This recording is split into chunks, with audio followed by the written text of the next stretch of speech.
It's the sound of the key in the lock, isn't it? That final, satisfying click as the door closes behind you. That sound isn't just a sound, it's a signal. Your entire nervous system hears it and understands the message before you even do. Safe. The world, with all its noise, its endless demands, its relentless pace, is now on the other side of that door. It cannot get to you here.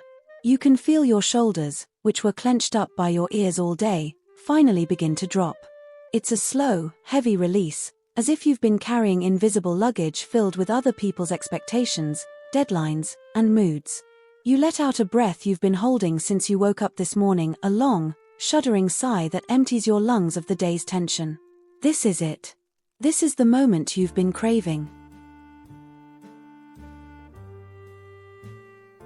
It's not an empty quiet. It's a full one. It's a quiet that has a texture, a weight. It's the gentle hum of the refrigerator, the faint ticking of a clock, the sound of your own blood rushing in your ears. These are the sounds of non-demand. Nothing here needs you to be quicker, smarter, or happier. Nothing here needs a performance. You can just be. The silence is a blanket, and you can finally feel yourself uncurling beneath its warmth, letting the raw, unfiltered version of you slowly re-emerge. Because out there, you have to wear the mask.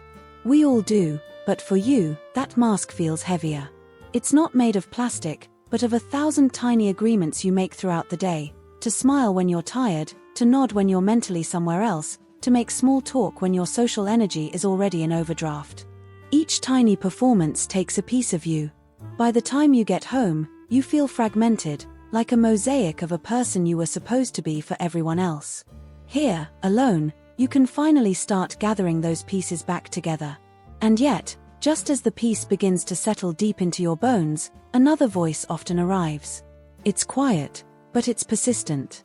It's the voice of should. You should be going out tonight. You should be making more of an effort. It creeps into the corners of your sanctuary and whispers about the life that might be happening somewhere else, without you. It holds up a phone screen in your mind, scrolling through an endless feed of laughter in crowded restaurants, sunsets on shared balconies, and the vibrant chaos of a life lived out loud. It makes you question this profound relief you feel. It asks if this comfort is actually complacency. It asks if this sanctuary is, in fact, a cage you've built for yourself. That's the silent, exhausting conflict, isn't it?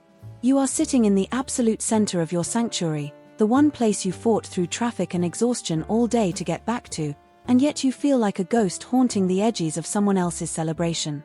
The guilt tangles with the peace, creating a strange, bittersweet feeling. A feeling of being exactly where you want to be, while also feeling like you are fundamentally doing something wrong. This deep, instinctual love for your home, for your solitude, suddenly feels like a character flaw. A failure to participate correctly in the game of life. It's the quiet war between your deepest, most honest need and the world's loudest, most insistent expectation. And you're just so tired of fighting it. Before you let that voice of guilt say another word, I want you to listen to me. Listen closely. That profound need you feel to retreat into your own world. That deep, soul-level craving for your own four walls. It is not a character flaw.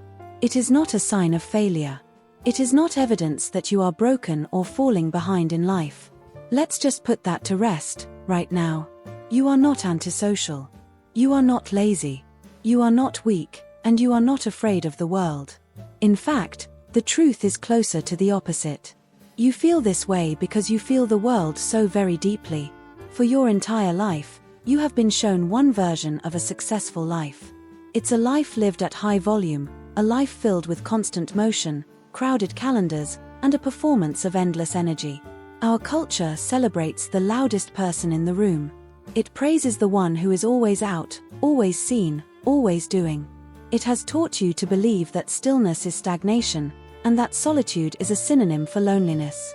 So when your entire being cries out for the opposite, when your soul doesn't just want, but needs quiet, calm, and simplicity, you have been conditioned to believe that you are the one who is wrong. You feel you have to invent excuses, to apologize for needing to recharge, to justify your desire for a peaceful night in as if it were a crime against progress. But you don't owe anyone an explanation for honoring your own needs. Your love of home is not a failure to participate in life. It is a deep, primal, and incredibly wise understanding of what you personally need to survive in it. Think of it this way. Some people are like sunflowers. They are built to turn their faces to the bright, hot sun all day. They draw their energy directly from the constant light, the heat, the external buzz. To them, that is what thriving feels like. But not everything in nature is a sunflower.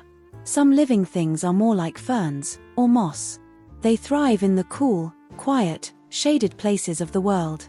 They don't need the direct, harsh light to grow. In fact, too much of it would cause them to wither and fade. They find their nourishment in the stillness, in the calm, in the gentle atmosphere that others might overlook. Neither one is better.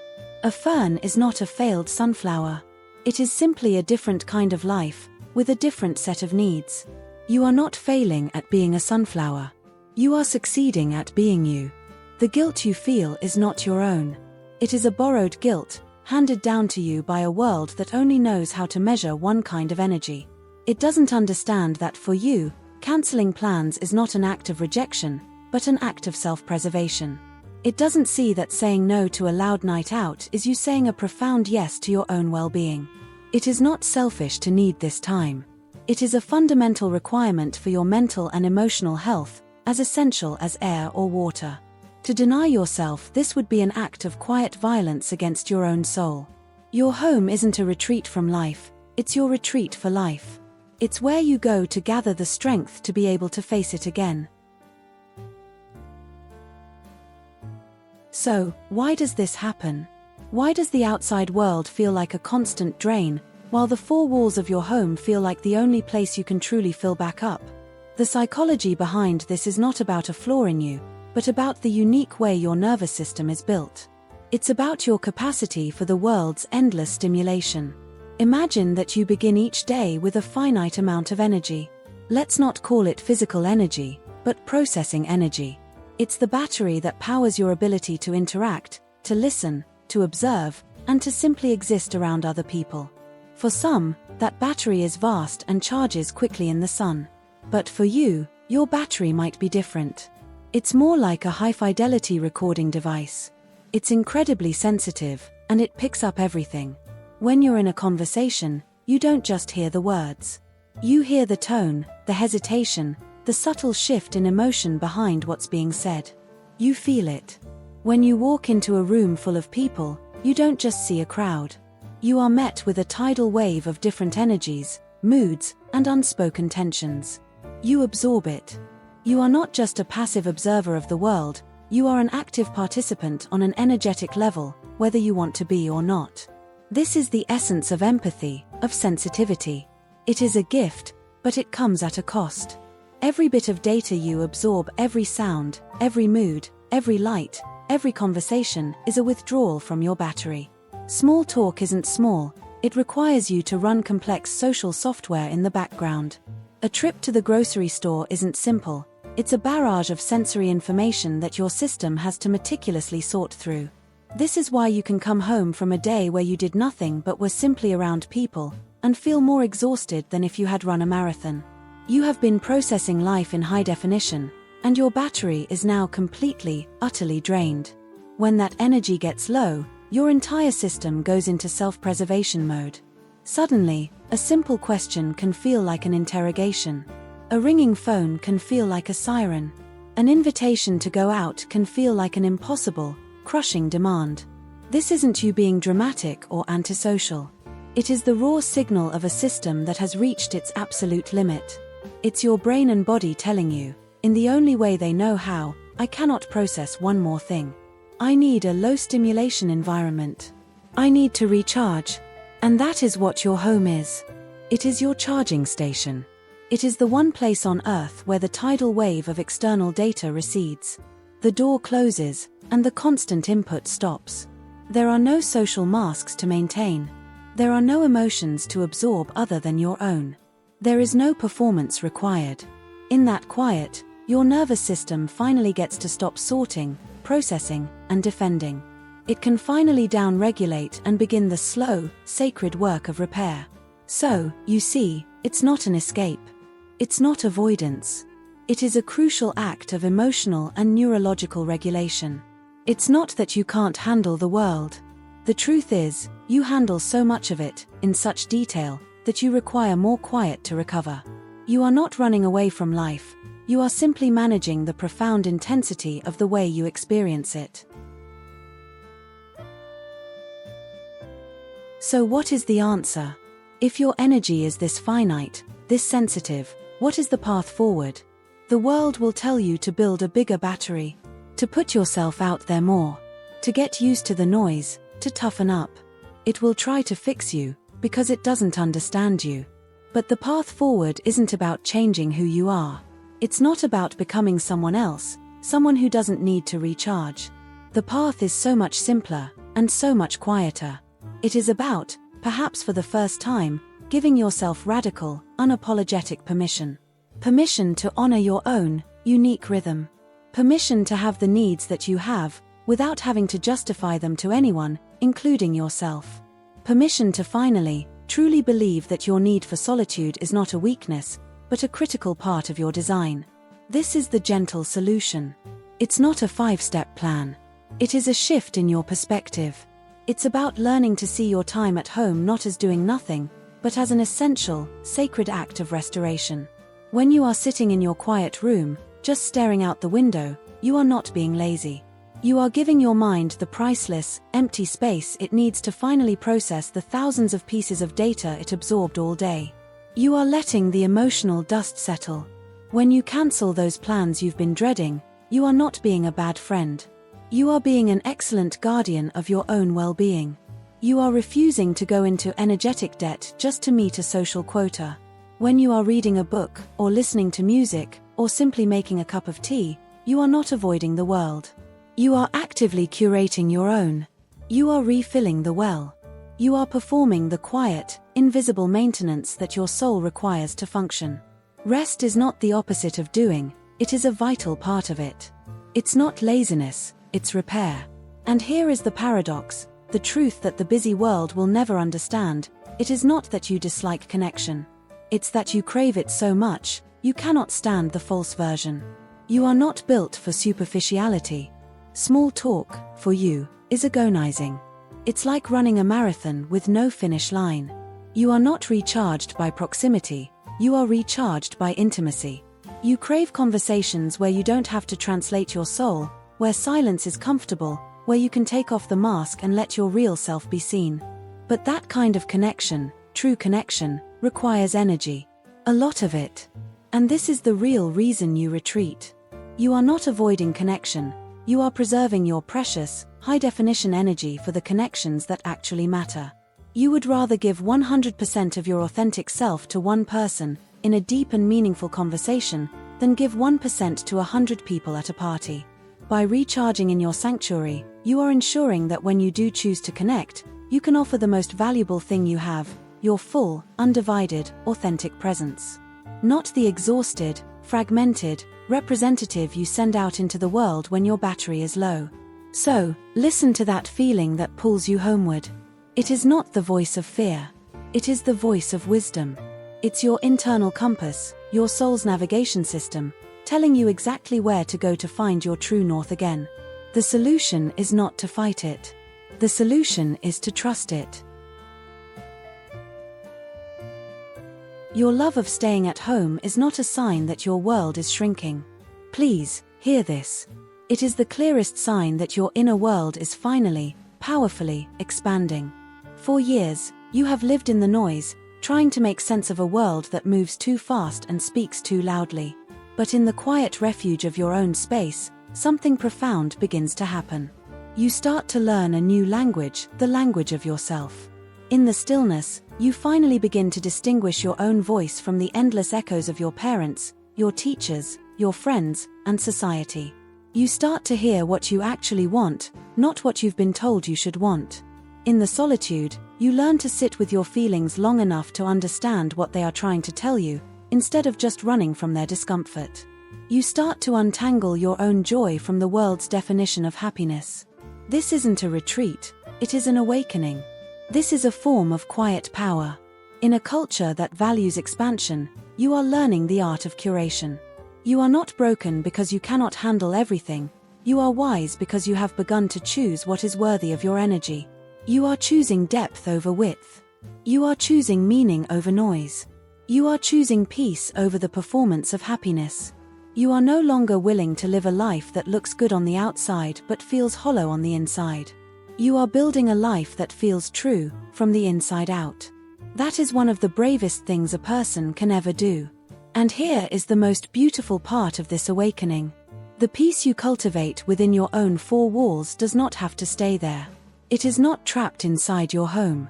As you practice this sacred act of restoration, that peace begins to seep into the very core of who you are. It becomes your new foundation. You learn to carry that sanctuary inside you. The calm you find in your quiet room becomes a calm you can bring to the conversations you choose to have. The clarity you gain from listening to your own thoughts allows you to bring a deeper presence to the people you choose to see. You begin to notice that you are less rattled by the chaos of the world because you have a quiet, unshakable center within you. You have an anchor. You eventually stop searching for a person or a place to make you feel at home, because you finally are one. You become a safe harbor for yourself. The world's validation, its applause, its invitations, they start to feel less like requirements for your happiness and more like optional background noise. Your sense of self is no longer built on the shifting sands of external approval, but on the solid rock of your own inner truth.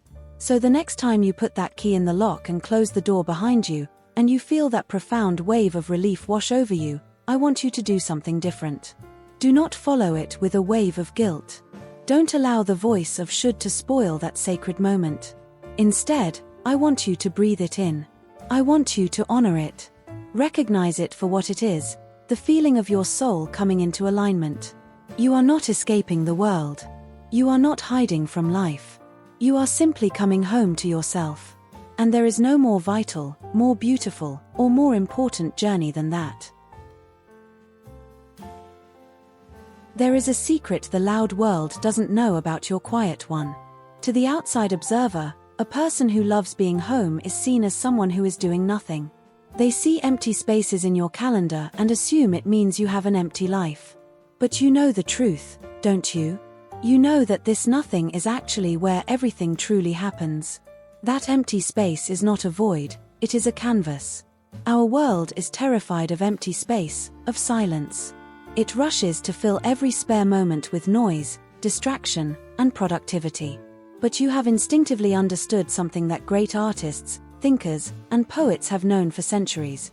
True creativity cannot bloom in a crowd. It is born in the stillness. When you are home, free from the constant torrent of other people's opinions, energies, and demands, your own inner voice finally has room to speak. Ideas that were drowned out by the noise can finally surface. Connections your mind was too busy to make suddenly become clear.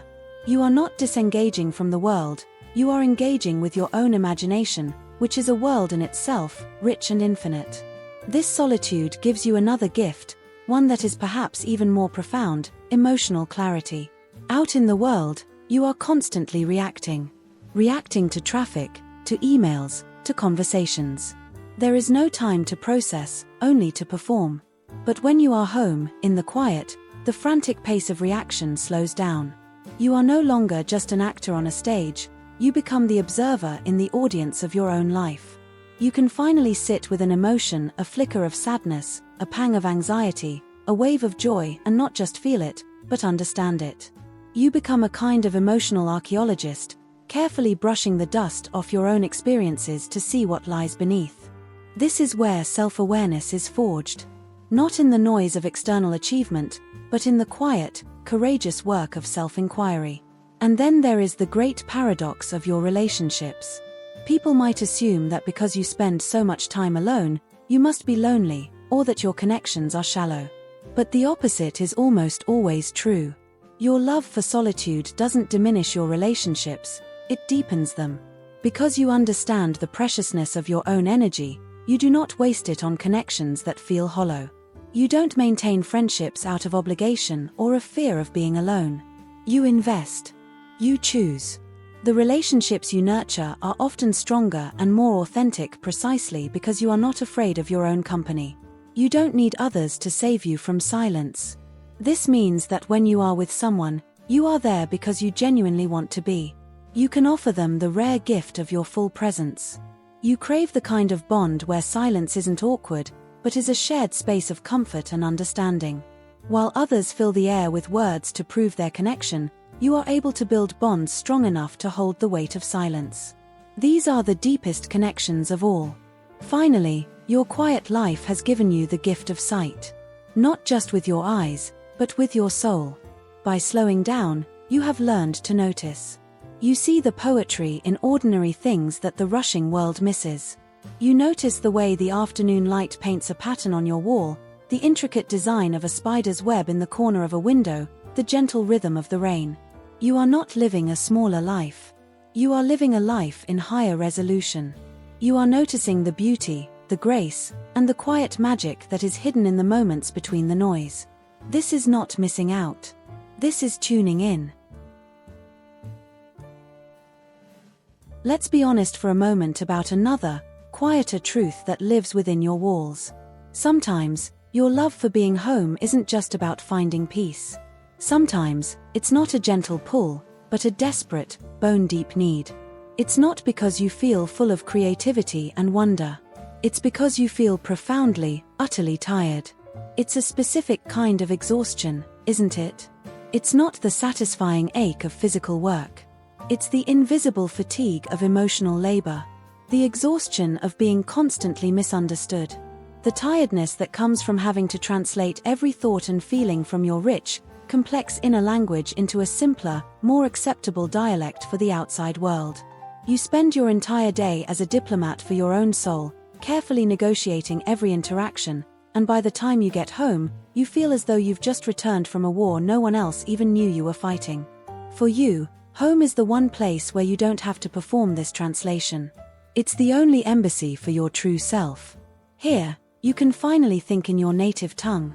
Psychologists have a term for what happens the moment you walk through that door and collapse onto the sofa, feeling the sudden urge to do nothing, to speak to no one, to just exist. They call it emotional decompression. It's what happens when you've spent too long holding your breath, clenching your jaw, and maintaining a carefully constructed version of yourself for hours on end. The moment you enter your safe space, your body finally exhales. Everything you've been holding, the suppressed reactions, the managed impressions, the emotions you absorbed from others, it all finally drops to the floor around you. That sudden, overwhelming need for stillness is not laziness. It is a sign of a system in deep recovery. It is your body and mind finally beginning the sacred work of healing. And yet, it is in these moments of profound exhaustion that the fear can creep in.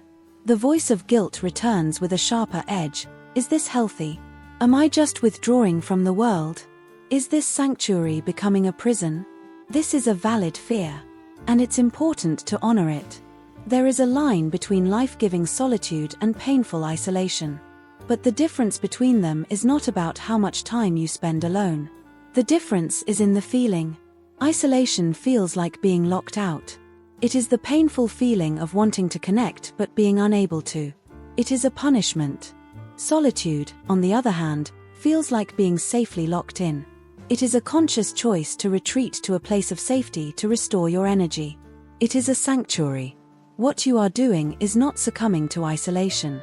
You are actively defending yourself against the things that lead to feeling isolated, the superficial connections that make you feel more alone than when you are by yourself. Your retreat is a carefully managed strategy. It is you, the guardian of your own sensitive soul, recognizing when the world has become too much. It is not a sign that you have given up on life. It is a sign that you refuse to let life crush the most authentic and gentle parts of who you are. You are not running from the world. You are running a triage center for your own heart, giving it the quiet, the safety, and the time it needs to heal, so it can be ready to face the world again. So, where does this leave you? After all the understanding, the validation, and the reframing, what is the final truth of a soul that finds its deepest comfort in coming home?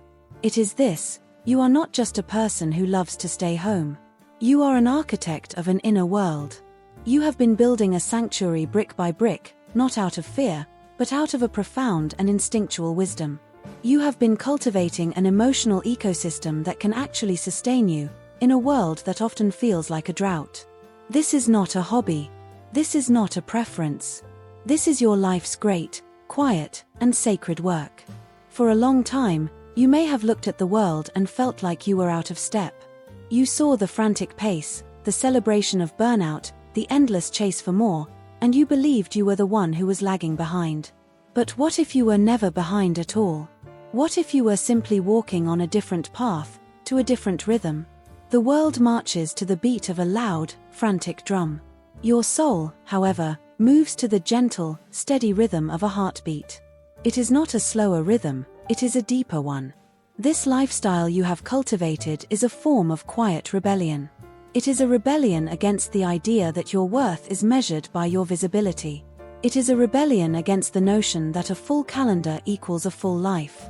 You are living proof that meaning isn't always found in motion, that connection isn't always found in crowds, and that growth doesn't always have to be loud. In your stillness, you offer a silent, powerful alternative.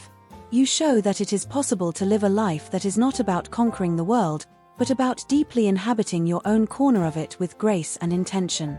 And the purpose of all this work, all this recharging, all this recovery, all this quiet reflection is not to build walls so high that you never leave. The purpose is to become so deeply rooted in your own peace that when you do choose to walk out the door, you are leaving from a place of fullness, not of depletion. You go out into the world not as a beggar, seeking validation or energy from others, but as an ambassador, carrying your own unique peace with you.